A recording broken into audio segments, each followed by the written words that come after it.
whether it be Greek or Indian or Egyptian, they all said the same thing, and I'm not interested in parroting what they said, but as a translator of their texts, I could talk about it, in modern day language, using a radio and a pencil here. And the question that I often hear all the time in live chat, and people ask this stuff to like religiously, and I have nothing to do with religion. Religions divide people. Spirituality actually brings people together, but spirituality is a bad term. Specifically, the word would be metaphysics. Is that people say, what happens when we die? And the question itself, and of course the question is one of ignorance, because if someone knew the answer to it, they wouldn't ask the question, right? And it's okay to ask questions. Actually, one of the most noble things to be is to be ignorant, ask questions. The people that are evil are the idiots that don't know but tell everybody else that they do know. So it's okay not to know. By the way, when it comes to a true path of a wisdom seeker, someone that puts wisdom above all else, and the only two important things in life are wisdom, but wisdom is not about life, it's about transcending life, and self-reliance. The most important fact is that when you actually seek answers, and you actually have enough wisdom to know where to seek answers, if you're proven wrong, then that sets you on the correct path. If you're proven right, then that means you're on the correct path. And that is so, so very important. You won't hear that from anybody out there. And let's repeat that again, because it's so very important. When you actually ask questions, you should question yourself, and you should actually question the nature of existence, which of course is true, if you're actually interested in that, instead of being a money-grubbing scumbag, trying to die with the most toys, is that if you are proven wrong, if you love wisdom and truth above all else, that makes you happy. It's like, well, I used to believe in BS and nonsense, but I've been steered on the correct path by truth, logic, and wisdom. And now, because nobody is their beliefs. People only get upset. You listening? People only get upset when they're proven wrong because they ignorantly, and this is evil itself, this is literally evil, they think they are their beliefs. Nobody is their beliefs. So when you're proven wrong, that's a very good thing. When you're proven right, that's also a very good thing. And that's so very important. But getting back to the question of, so what happens when we die? It's an extremely ignorant question, but it's okay. What dies? Every ancient culture, be it Greek or Indian, all forms of hardcore, wise, monistic metaphysics, says what dies is not the self. Obviously, that is the case. Kind of a perfect, don't take the analogy too far, by the way, of a radio, right? But I ask the question of you, by stating that there is no soul inside the body is not a denial of the soul. It's saying that the soul is not in the body. Yeah, the body doesn't have a soul, and the radio doesn't have a signal. Federal government provides $150 billion. Is there a signal in the radio, or is the signal? I love this cute little radio. It's a Sony, a really old, kind of antique, rather rare radio. Is there a signal in the radio? And the answer is no. He said, well, the signal, you have an antenna right here. My antenna's a little bent, by the way, kind of like me. The radio tunes the signal, but there's no signal in the radio. There's no little people. There's no real fire inside this iMac display. It's consubstantial. It's a signal that's actually tuned. And by the way, the antenna of life is this interesting dipole, which is called the hydrous oxide molecule, otherwise known as water, which is also, too, the same molecular geometry tattooed here on the back of my hand, oxygen, hydrogen, hydrogen. This is also, too, the Pythagorean triangle, the 108, 36, 36 triangle. This is the only triangle of incommensurability, by the way, which is 1, 1, phi, and the slope of 1 over phi. It is literally incommensurability itself. And this specific isosceles triangle in triplicate is the Pythagorean pentagram. It actually belonged to peoples way before the Pythagoreans. But anyway, the antenna of life is, of course, water. So getting back to the question, what happens when we die? What dies, every ancient, it's not my opinion, this is a fact, and it's also logical, and it's a set of wisdom. A statement said from the position of wisdom, is that obviously what dies is not the self. The identification phenomenology of seeing self in what is not self, the ancient Pali term anatta. The most repeated phrase in ancient Pali, which I translated for decades, is isokaya namisata. The body is not my soul. It shouldn't say my soul, because my soul implies possession. Nothing has a soul, meaning one thing has a soul. Tattvamasi, that thou art. You are the soul. It's not your soul or my soul or his soul. But for sake of vernacular and parlance, we would say my soul. But of course, from the standpoint of absolute metaphysics, we don't actually have to split hairs on that. So there's obviously not a signal inside the radio. So the question then becomes, intelligently, logically, and from the standpoint of wisdom, what happens to the signal when we smash the hell out of the radio? All your car service needs at 760 Westland Drive here in Commercial, Indiana, 253. By the way, let's actually go further down that path. What would be the definition of someone very, very sick or dying?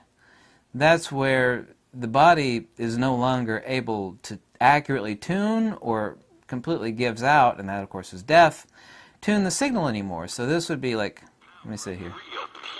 One who is deprived of spiritual joy goes over to carnal pleasures.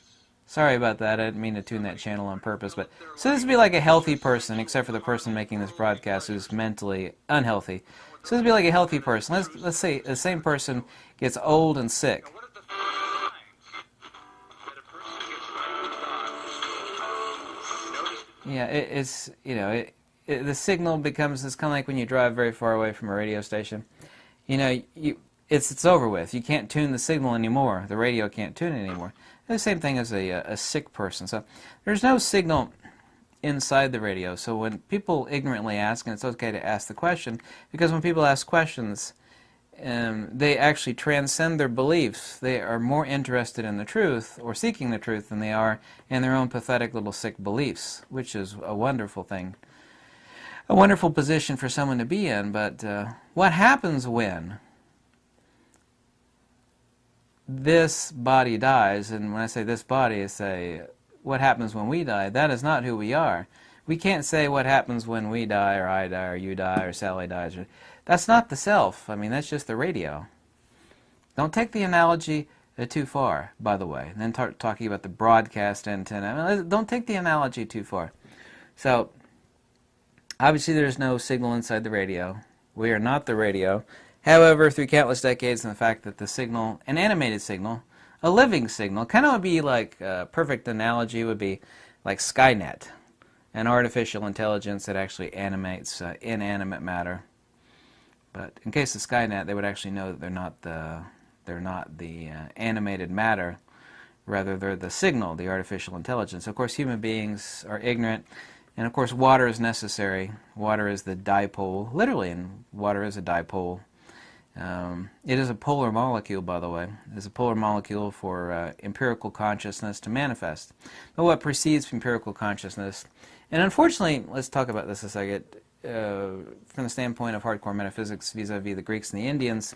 From the Greeks, it was the nous, and from the Indians, it's the chitta. However, we don't have a distinction or differentiation between mind and consciousness and brain in English. I mean, these all refer to the same thing, like a lump of flesh between the ears, mind, brain, and consciousness. They're kind of all used interchangeably. However, from the standpoint of metaphysics and wisdom itself, we actually have to distinguish and differentiate out empirical consciousness, the consubstantiality of which goes no further than the animated consubstantial form or being, and ontos. What this means is you pass a white light through a red filter, you're going to see red light, right? You pass white light through a blue filter, you're going to see blue light, correct? Well, that blue light or that red light would be the consubstantiality of chitta in Pali, or nous in Greek, and then we would have empirical consciousness. Obviously, so the red light and the blue light that is passed through the filter, the white light that passes through those filters, is consubstantial with the filter. In other words, you destroy or remove the filter, then you've destroyed or removed the light. And as the old saying goes, when this is present, that is present. When this is not present, then that is not present. And people have actually pondered, and this, well, I really have boiled it down very, very succinctly too, by the way. People have looked for the answers to that a long time in ancient texts, and it is about incommensurability and the consubstantiality of matter and signal. Like, the signal that I'm actually hearing from this radio, of course there are processors in a radio just like there are processors in a camera, because different sensors can actually have completely different outputs depending on how the camera processes the signal. And the same is actually true of radios, because radios, complex radios, good ones, have tuners and pitch dials, and you could tweak the hell out of what comes out of the speaker, right? Yes, of course that's right.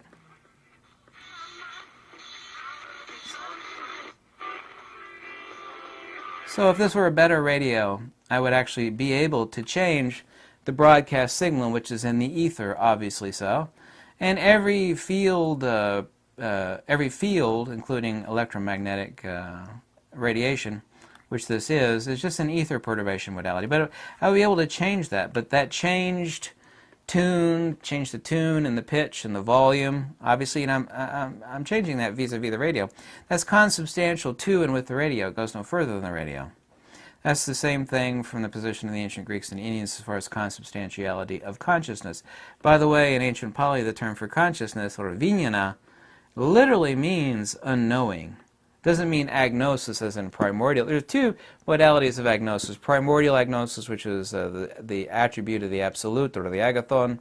And then there's conventional or empirical ignorance, which is more appropriately nescience, but we don't need to split hairs on that. But it literally means ignorance. It's prefixual vi in ancient Pali, Romanized Pali, which means the opposite of, or the antithesis to, jnana, or gnosis. So the word for consciousness also means agnosis, and that is metaphysically 100% accurate. We don't have that distinction in English, unfortunately. So when English native speakers actually read these ancient Greek or Pali texts, they don't know what the hell is going on. They completely miss the boat. It goes right over their heads. They don't have the subtle wherewithal to understand what the hell is being said. But it's all about the incommensurability and the consubstantiality of the signal to and with the radio. Because the broadcast signal from this radio, analogously, is not the signal. It is tuned, it is chopped up, the pitch, and all of that is, and then it's broadcast to the speaker. That is different than the actual signal itself, which is out here in the ether itself. I think I made that abundantly clear. Now, to tie this video up without talking my lips until they fall off here, when we talk about what happens when we die, of course what dies is not the self. The question is, well, that depends on the wisdom or lack thereof of the being. There's no distinction between an embodied being, i.e. a living person, and a disembodied being, meaning an entity that has no body. In the ancient Pali, the term means manomayakaya. The term is, doesn't mean. The term is manomayakaya, which means mental-made artifice. Kind of a crude translation. It means mental-made artifice. You could actually say ghost, you could say disembodied. I don't give a damn what you call it. But it's manomayakaya. When people say, well, what happens, at death? Then you actually have to ask a question, well, what is the state of gnosis or wisdom thereof as far as someone disobjectifying from the empirical? The statement, a dead man walking, has a hardcore metaphysical premise in that it means and refers to someone that has died before they physically died. In other words, they say dead man walking. That's what it's actually in reference to. So when someone asks what happens at the time of death, you have to know what the wisdom or lack thereof is at death. Does the person identify with this empirical form, the radio, and bemoan it because they think this is who they are or what they are? Well, if they do, then they're screwed. They're doomed. They're essentially doomed from the premise of all forms of monistic metaphysics. And I'll give you a perfect example with this pencil here. This would be an ignorant person. Say this is the spirit, the entity, exists before life and exists after life, meaning me, the head. And of course, this is my ignorance, my arm, and desires and grasping after this body, this psychophysical form. This would be the ignorant person. And of course, an ignorant person appropriately is blind. So when an ignorant person, by reason of their ignorance, is grasping on and identifies with this, the body, the psychophysical, the empirical, that piece of crap you see in the mirror in the bathroom, when you identify with this at death, what happens is this. The body is gone, and the disembodied being does this number Oh, there's another one. There we go. And it all starts again. Again and again and again. However, if ignorance is eradicated by means of wisdom and gnosis, what happens, and this of course is still the body, what happens to someone that is fully liberated or transcended at the time of death, where the body, like the radio breaking down, like this radio's old and it's starting to break down, right? When the body is let go, instead of ignorance being out here like an ignorant person who's perpetually looking for another one, oh, there's another one. This is who I am. This is, this is me. What happens at the time of death is, instead of that, say wisdom has been fulfilled and transcendence is had, is this. This is what happens. This is still the body, the pencil. What happens is this, okay? Alive, and now death has occurred. The body is dropped. There's no more seeking after this, yeah? Because identity is not here. Oh, there's another one. There's another one. The identity is not there. The identity is here. And when the body is dead, that's a dead man walking. Nothing is changed other than the body falls away. Yeah? This is wisdom, dropping the body at the time of death. This is an ignorant, typical scumbag at the time of death when the body is dropped. Oh my God, where is it? I got to find another one. Where is it? Ah, there we go. There's another one. And it repeats over and over and over. As the Greeks referred to polygenesis, the ancient Pali is punabhavati, which means again becoming. I don't care what word you use. I mean, nature doesn't give a damn about what sort of pathetic words human beings ascribe to things. The only thing that's important is wisdom and understanding, not the damn words we actually give to it. So,